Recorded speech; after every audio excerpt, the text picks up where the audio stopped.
තුනරින 12යි x වර්ගය සමානයි බිඳුව. මෙම වර්ගජ ප්‍රකාශනය විසඳන කොට මේක සාධකවල ගුණිතයක් ලෙස ලියා ගන්න ඕන. තුනරින 12යි x වර්ගය ගත්තම ඔයාලට පේනවා මේකේ පද දෙකම තුනෙන් බෙදන්න පුළුවන්.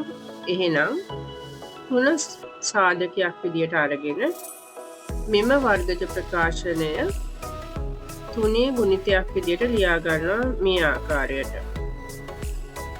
3 වරහන් ඇතුලේ 1 ඍණ 4යි x වර්ගය සමානයි බිඳුව.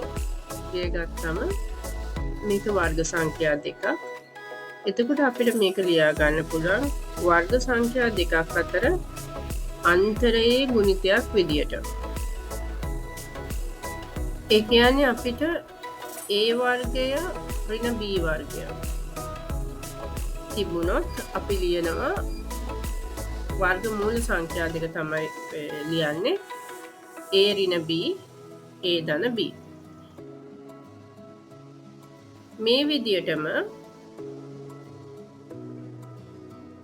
1 ඍණ 4යි x වර්ගය ගත්තම එක වර්ග සංඛ්‍යාවක් 4යි x වර්ගය වර්ග සංඛ්‍යාවක්.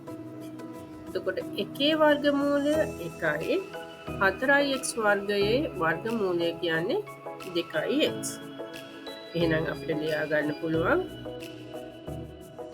1 ඍණ 2යි x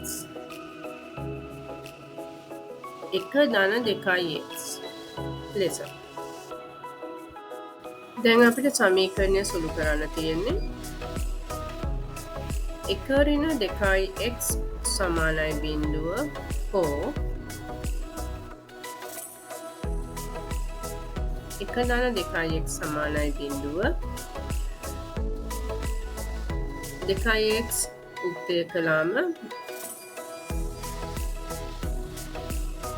2යි x සමානයි 1 x සමානයි භාගය. 1 ධන 2යි x සමානයි බිඳුව සමීකරණය සුළු කරාම 2යි x සමානයි ඍණ 1 x සමානයි භාගය.